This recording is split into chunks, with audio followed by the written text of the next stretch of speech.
And welcome to the Power of Youth program. This is a virtual presentation, and of course, my name is Kaylee Robinson. I'm the program specialist for Mothers Against Drunk Driving, and we have Teresa DeWild. Thank you for joining us this evening.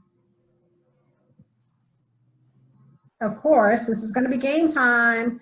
All right, this is going to be our roadmap for today. We're going to learn about MAD's mission. We're going to have play games. We're going to learn about underage drinking, and of course, some new statistics on how to keep you guys safe today. MAD's mission is 4 components: end drunk driving, help fight drug driving, prevent underage drinking, and always supporting the victims of this 100% preventable crime.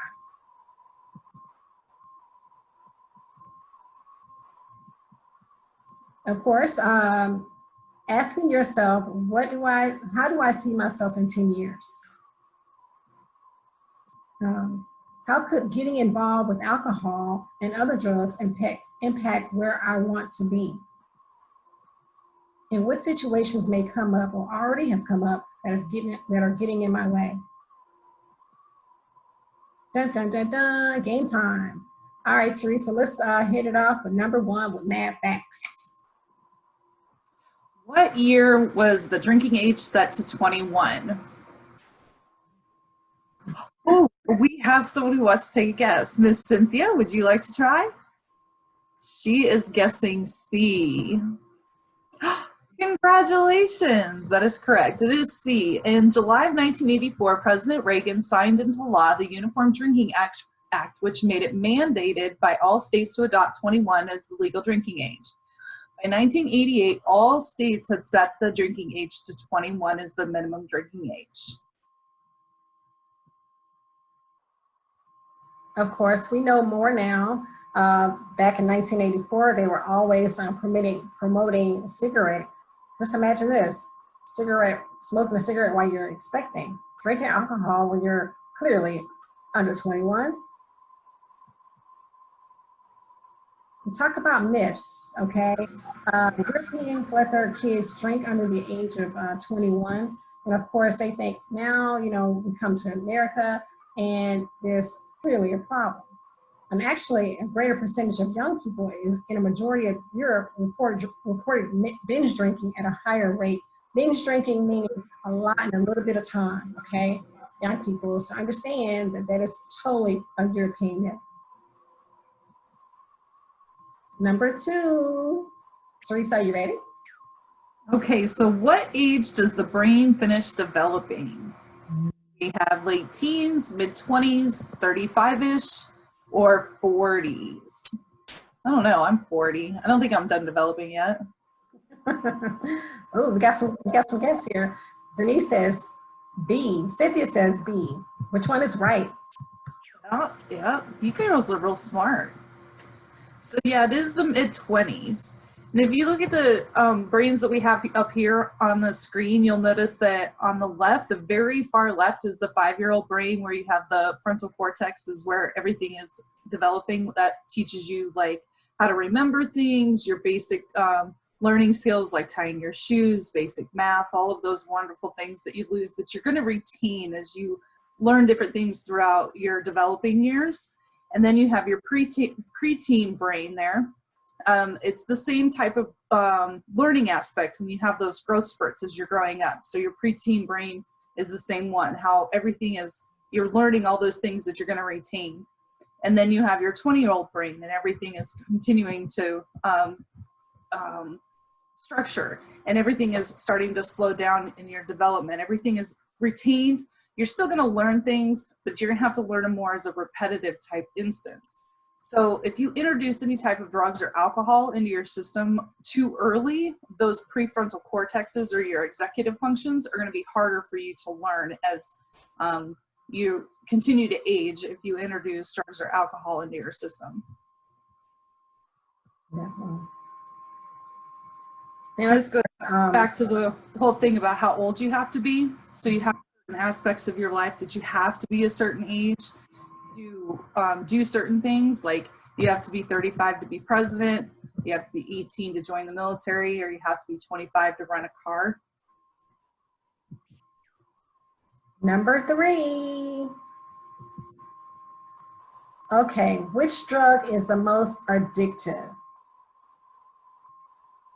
A, alcohol, B, marijuana, C, opiates, or D? We've got some contestants answering the question. C. All right, let's see here. C. Oh. You'll be surprised. They are all equal. The most addictive. Of course, alcohol, because clearly we're talking to young people here. You know, you're not 21 yet. All drugs, legal or illegal, can alter the growing brain and can be essentially wire the brain functions. So we talk about this age of first drink and, of course, repetitiveness of later risk of alcoholism. Now, let's think about, you have your first drink at 13. If you wait till 21, your risk of alcoholism is minimal. But just imagine you starting your drink at 13, by the time you're 40, you clearly have a problem.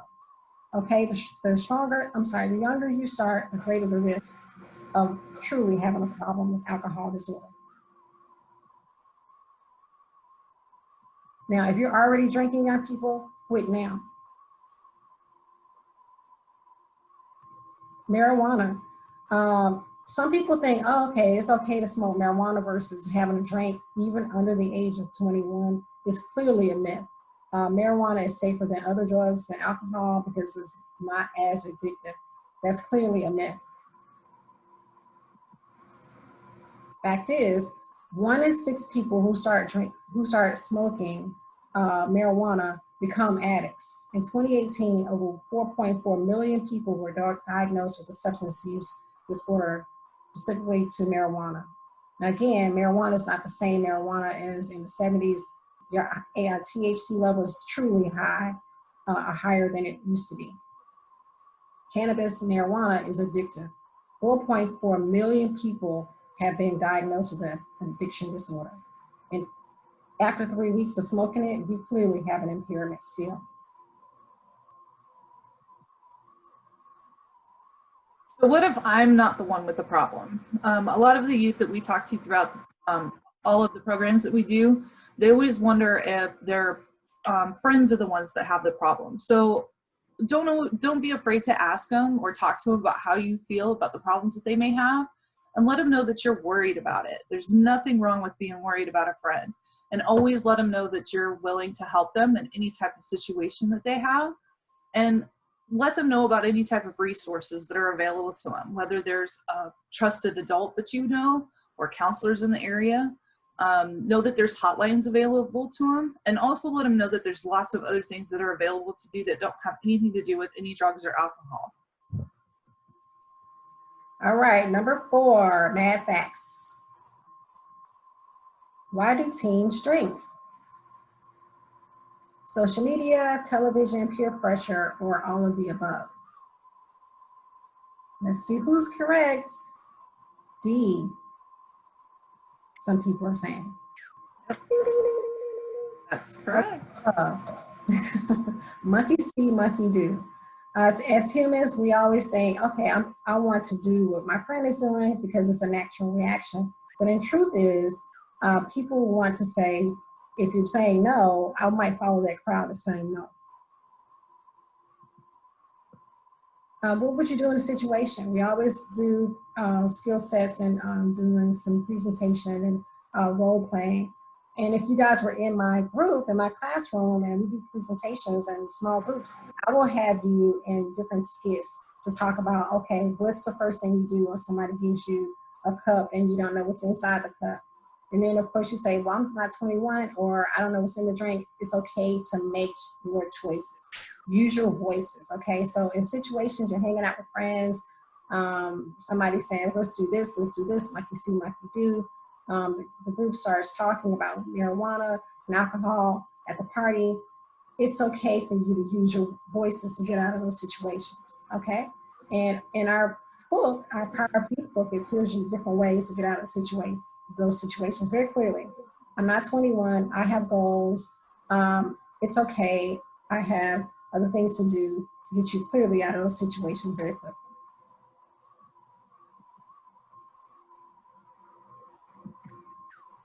Marijuana, another myth. It focuses me. I study better high. I feel more focused. Clearly a myth. THC affects a part of the brain that is called the hippocampus, which is not necessarily for learning. These effects can last long after being high. The high is gone. In fact, college students who use more are more likely to drop out than those who do not. Number 5. What percentage of young people ages 12 to 20 binge drink?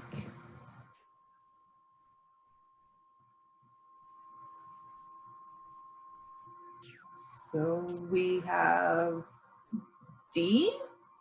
So we're saying C. Well, let's check it out. Only 12%. It's a pretty low number. That's right. Not everybody is doing it. Mm-mm. Yeah. Okay, next one. Number 6. What influences has the most effect on a teen's choice to drink? Think about this. Let's read this again. What influence has the most effect on a teen's choice to drink? Ooh, got some different answers here. We got B, Yeah, we do. C and B. and the answer is parents. 74% of teens agree. They actually do listen to their parents and they talk to their parents because they are the biggest influence in their lives. Number 7. So youth who start drinking young are 5 times more likely to die young, be popular, become alcohol dependent, or win a scholarship. What do we got, Kaylee? What are our guesses? I'm going to go with C. You see?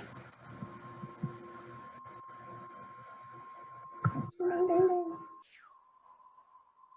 You know, I love using this slide because I want kids to understand Me too. a non-drinking brain and a heavy drinker brain. And of course, because they think, oh, it won't happen to me. I won't really become alcohol dependent. And what they really don't understand is that this is just the first drug of choice. There's a ripple effect of what could happen next. And so here is the effects of a non-drinking young person and somebody that's a heavy drinker.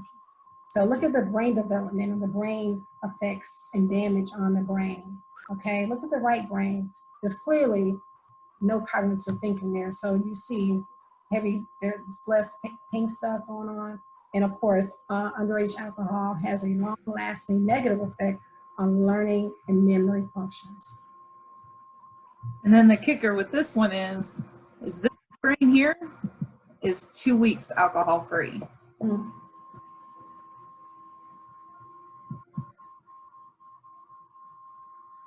So of course, we have to talk about statistics. And this is a short video to talk about how we can actually avoid it. And of course, if there's any signs of alcohol poisoning, always call 911, young people. Let your parents know what's going on. And of course, these are some ways of helping to save that person's life. We always want to reiterate on this one too, that even if you're not sure, it's always better to call 911 and have someone who understands what to look for come and make sure that that person is okay, than not call 911 and have something really bad happen. All right, the last one is always the best one. Number 8. So how many teens admit to being the passenger to a drunk driver? So when I'm with my kids in the classrooms, I want them to understand, number 1, you're not driving because you don't have a driver's license, okay? So you are always majority the passenger. But it's up to you to use your voices to say, you know what, I'm not gonna get in a car with you. I'm gonna find alternate transportation to get home, or I'm gonna call my parents to pick me up. Always use your voice, young people, because again, you don't have a driver's license. 1 3. It's actually quite a bit. But like Kaylee said, use your voice. It's a lot louder than you think. Definitely. So of course, I think we did the slide, but marijuana, you know, is again, as you learn to drive on your own, young people, understand that it is totally a myth that you can drive high to drive better. Okay, it is still a narcotic. It can impair you. It can, you know, be a decrease in your reaction time. Clearly, somebody behind you will know that you're impaired because you're leaving. Your reaction time slowing down, reaction is delayed, and of course, reacting to signals and sounds on the highways is very, very, very dangerous.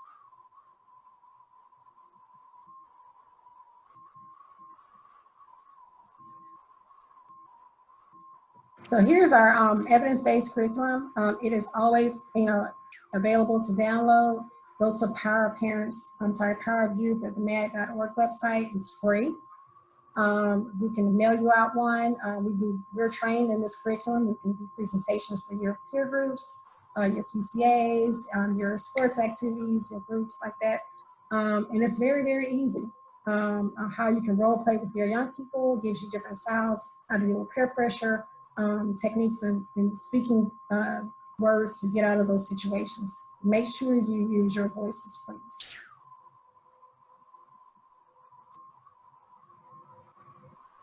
And thank you guys as always. And if you ever have any questions, don't be afraid to ask. And you can go to our Facebook page and post those questions at any time, and they'll get back to either Kaylee or myself. Definitely. We also have a program for parents. It's called the Power of Parents, and it's also evidence-based as well. Thank you. Have a good night.